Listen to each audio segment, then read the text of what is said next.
seen everywhere. At this stage, control of information becomes important. He understands that truth is powerful, but perception is stronger. If people believe something, it becomes real in their minds. So he starts shaping how people see him. He builds a public image of strength. He shows confidence in every move.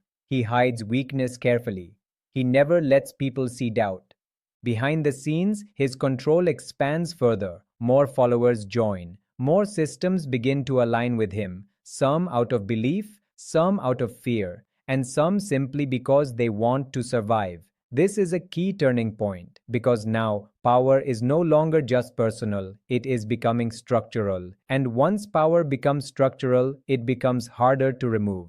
But something dangerous also starts to grow inside him. As his control increases, his patience starts to decrease. At the beginning, he was careful. He studied everything. He moved slowly. But now, success starts to change his thinking. He begins to believe that his judgment is always correct. He starts to trust his instincts more than advice. He starts to see opposition not as a challenge, but as an insult. This is the early stage of transformation. A man who once wanted change now starts to want dominance. A man who once spoke for people now starts to speak over them. And slowly, without noticing it, he begins to separate himself from the very people who gave him power. But the rise is not complete yet. There is still one more stage before absolute power. That is the moment when he stops asking for control and starts taking it completely.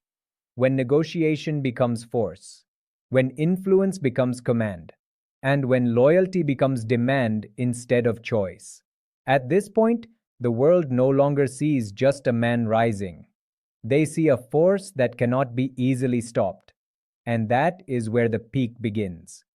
At the peak of power, a dangerous man in history no longer feels like an ordinary human being. He feels untouchable. He feels above normal rules. At this stage, everything he wanted in the beginning is now in his hands. Control is no longer something he is trying to build. It is something he already owns. Nations, armies, systems, and people now move in response to his decisions. And this is the most dangerous moment in his entire life. Because power does not just give control, it changes thinking, it changes judgment, it changes reality inside the mind. At the peak, these men often start to believe a simple but deadly idea. They believe they are always right. They believe their path is the only correct path. And they believe anyone who disagrees is not just wrong, but an enemy. This mindset removes balance. It removes correction. And when correction disappears, mistakes start to grow inside.